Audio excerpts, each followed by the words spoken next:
This morning, Fort Worth police are looking for the gunman who killed a driver at a stop sign. Police say just after 11 last night, two vehicles pulled up to an intersection on Savage Drive in South Fort Worth. They say one of the drivers shot at the other and then took off. The wounded driver rolled into a nearby driveway where he was found dead. Police aren't saying whether he may have been targeted or if this was a case of road rage. This is an Arizona's Family News Update. Good morning, Arizona. I'm Scott Passmore on this Monday, and here's the latest stories we're following from the Arizona's Family Newsroom. Phoenix police say a man is in critical condition after he pointed a gun at officers and they opened fire. It happened near I-17 in Indian School early this morning. Officers telling us they tried to get the man to drop that weapon and tried non-lethal force to get him to do it, but he still refused. No one else was hurt in the shooting. Phoenix police say a man is dead after he was found shot in a parking lot of a convenience store. This near 43rd Avenue in Thomas. They don't have a lot to go on right now. They say witnesses reported seeing a light-colored sedan leaving the area after the shooting. If you have any information on this, please call Phoenix Police or Silent Witness, where you can remain anonymous. Staying in Raleigh, police say someone shot into a car at about 10 o'clock last night, right near the entrance of Umstead Park on Glenwood Avenue. We know a man is hurt and ended up in the hospital. We're told he should be okay. Police have not said if they think this is a random crime or if they have any information at all about a suspected shooter. Now tonight, an arrest has been made in the deadly shooting at Sacramento's Arden Fair Mall that claimed the lives of two teenage brothers you're seeing on your screen right now. CBS 13's Laura Hafley is live with details and more reaction from the victims' families tonight. Laura.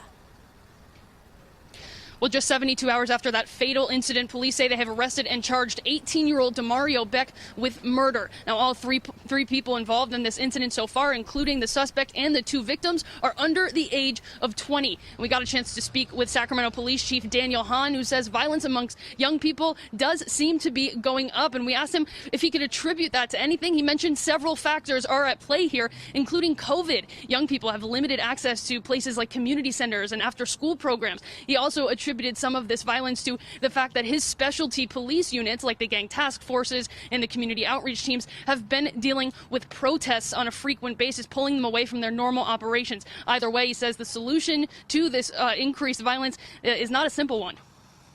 Do we need to concentrate on guns? Yes. Do we need to get guns off the street? Absolutely. Do we need to get guns out of the hands of people that are not legally able to have guns? Absolutely. But if we stop there, we fail. The Sacramento Police Department says they're still interviewing witnesses. The investigation is ongoing. Coming up tonight at 10, we'll have more with Sacramento Police Chief Daniel Hahn, as well as the victim's family.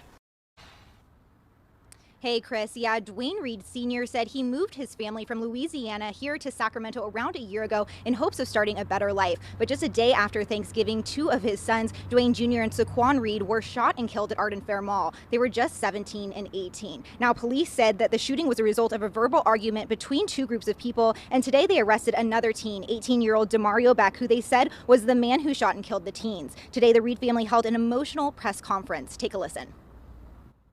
I lost my boys, I had good boys, I mean, I brought them a long way. We come from Louisiana. We've been here a year. And I took my kids out that type of environment to bring them here to something bigger and better. Now, Dwayne Sr. said that he hopes that the loss of their lives will lead to gun safety, especially among teenagers. The Reed family is planning on taking the two brothers back to Louisiana for their funeral and burial and ask for privacy during this time, especially as their mother is 3 months pregnant. Unfortunately, this isn't the first teen homicide here in Sacramento this year in 2020. I spoke with some other teens in Sacramento that are concerned about gun violence. I'll have their powerful message for you in our story at 6:30. For now, I'm going to send it back to you, Chris. Andy, thank you. A very tragic story. We appreciate your live report. Philadelphia police are also investigating another shooting. Eyewitness News at the scene late last night along the 5000 block of Rising Sun Avenue in Olding. Police say they found a 19-year-old man shot multiple times outside of a hoagie shop. He was rushed to the hospital in critical condition. There's no word on what led to the shooting and no arrests so far. Let's get to our breaking news from overnight. An officer shot a man after a chase and crash. WCPO 9 News reporter Jasmine Miner live for us with what we know so far. Good morning, Jasmine. Well, good morning, Adrian. Yeah, police say that the suspect involved in this car chase is currently at the hospital. He's there after crashing his car and then getting shot by an officer. Now, we know this happened just before 1:30 this morning. It didn't last very long, but police say this car chase started then and they stopped due to slick roads from the weather. But a short time after that, the suspect, they say, kept driving and eventually crashed his car at the corner of Cheviot and Galbraith. Police say they approached the car, and that's when the suspect pointed a handgun at them, and when one Colerain officer began shooting, hitting him multiple times. And right now it's unclear if the suspect just pointed that handgun at them or he actually shot his weapon. From what I understand, he was still in the vehicle and they weren't sure if he was even struck at that point. So they obviously had to approach carefully, and they wanted to get him medical aid too. So they moved as quickly as they could and safely as they could. Well, we do know that the officer is automatically being put on a 72-hour leave. That is standard protocol in situations like this. The Cincinnati Police Department, they will be conducting an internal investigation. The city of Cincinnati will be conducting a use of force investigation. But still, there's a lot of questions that we have right now, which is we still don't know why this car chase started, and we don't know how the suspect is doing at the hospital currently. We haven't gotten an update on his condition just yet, and all of those factors are going to play a huge part in this investigation and how it turns out. But we'll keep you posted with all the latest details, both on air and online, WCPO.com. I'm reporting live. Jasmine Miner, WCPO 9 News. We are learning new details about a woman shot and killed in Wyoming. Friday afternoon, 34-year-old Cynthia McCoy was walking on the sidewalk along Burton Street near Clyde Park Avenue when she was shot. She died at the hospital. Police do not know what led to the shooting. They only know a man was seen running away from the scene wearing a dark hooded sweatshirt and a blue face mask. If you know anything, call police or Silent Observer immediately. This is the onward ramp at Olive, southbound lanes for I-170. This ramp is still closed. It has been closed for hours. This is still a very active scene. We'll show you some video of what it looked like earlier when it was lighter so you can see it a little bit better. Missouri State Highway Patrol says that this is a crime scene and they believe it is related to two vehicles that were traveling on I-170 south, exchanging gunfire, and police say that both of those vehicles got away. It is important to note that there is still a vehicle that is on the interstate. It is a black SUV. There is a bullet hole through the passenger window and there is glass on the ground there. We saw that as we were going up there earlier, and this vehicle is different than the two suspected vehicles that police say got away. We do know that one person was injured in this. There is one victim in the situation. We do not have that victim's condition confirmed, but again, we know that one person was hit in this in a vehicle that is different than the two vehicles that were exchanging that gunfire earlier here today. This ramp is still closed. The Page Boulevard ramp is still closed, and this is still a very active scene. We see multiple law enforcement vehicles up here.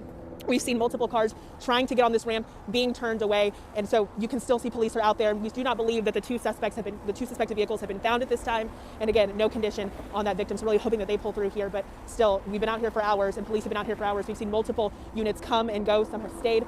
Anything that we learn, we will definitely update you on. But for now, we are live in all of that. Morgan Young, 5 on your side. Arapahoe County deputies are looking for a robbery suspect they say is armed and dangerous. It's our top story on CBSN Denver. Investigators say this man walked into a gas station and held up the clerk. Happened on Thanksgiving at the Conoco in Arapahoe near Havana. After the clerk handed over the cash drawer, the suspect fired a shot into the ceiling. Luckily, no one was hurt. Breaking news now, a man was shot in the face tonight on the south side. Police say he was shot on Bingham Street, and then he ran to East Carson near 14th for help. The man was taken to the hospital in critical condition. No one else was hurt, and no word tonight of any arrests. Grand Rapids police have identified the man shot and killed last week near Leonard and Fuller. 17-year-old Avion Cloud was shot on the corner of Leonard and Fuller right around 2 a.m. on Thursday. First responders tried to save him, but he died. If you know anything, contact Silent Observer. Well, new at noon, police are investigating a shooting involving multiple people in the city's Kensington neighborhood. It happened just after 10 this morning. According to police, the shooting started on the 3100 block of Jasper Street and came to an end in the 3100 block of Kensington Avenue. 3 males were injured in the shooting, including a 16-year-old boy. All of the victims were taken to Temple University Hospital and are listed in stable condition. A police shooting in St. Paul last night has added to some neighbors' perception of the area as being crime-ridden. David Schumann looks at the stats to see if crime is getting worse. It's nights like this that Kevin Barrett says make his customers feel unsafe. Police lights, caution tape, in the parking lot next door to his ice cream shop in the North End neighborhood of St. Paul. I could hear the police yelling, don't do it, stop. Female's voice. I could hear a male's voice yelling too. And then right after that, I heard 2 large pops. St. Paul police say one of their officers shot a man at least twice Saturday night when he emerged from a dumpster and ran toward them. They'd been looking for him related to a nearby domestic incident earlier in the night. Police say officers also used tasers and a canine on the man. Police drew the suspect out of this dumpster behind me using a pepper spray-like substance. A neighbor at the end of the alley told me her boyfriend saw that when the man got out of the dumpster, he wasn't wearing any clothes. Me and my boyfriend obviously were freaking the hell out because this happened in our backyard. Police shooting or not, Ariel Miller says she's kept her small children inside since June because of the frequent gunfire she hears by her home. Citywide, St. Paul police data shows the number of shots fired this year is more than double what it was at this point last year. Homicides have also matched 2019's total, with a month still left in the year. What if my kids are playing outside and suddenly there's a drive-by and one of my kids got shot? You know what I mean? It's like, this is the kind of thing that I have to think about now. I don't want to, but I don't really have a choice. I live in this community. I'm 4 blocks away. I hear it at home. I hear it here. I've been just on edge. In St. Paul, David Schumann, WCCO 4 News. No officers were hurt in last night's shooting, and the suspect is in stable condition. We asked the BCA if the suspect was armed, and they said they'll give more information when they're finished interviewing everybody that's involved. Man was in court today accused in a shooting at an East Louisville shopping center. Officers responded Sunday afternoon to the paddock shops. The victim was shot in the arm and chest and was taken to University Hospital with what's described as life-threatening injuries. Arrest records say Christian Morrison turned himself into police and admitted to shooting the victim after a confrontation on the road. He's charged with assault. His bond was set at $25,000.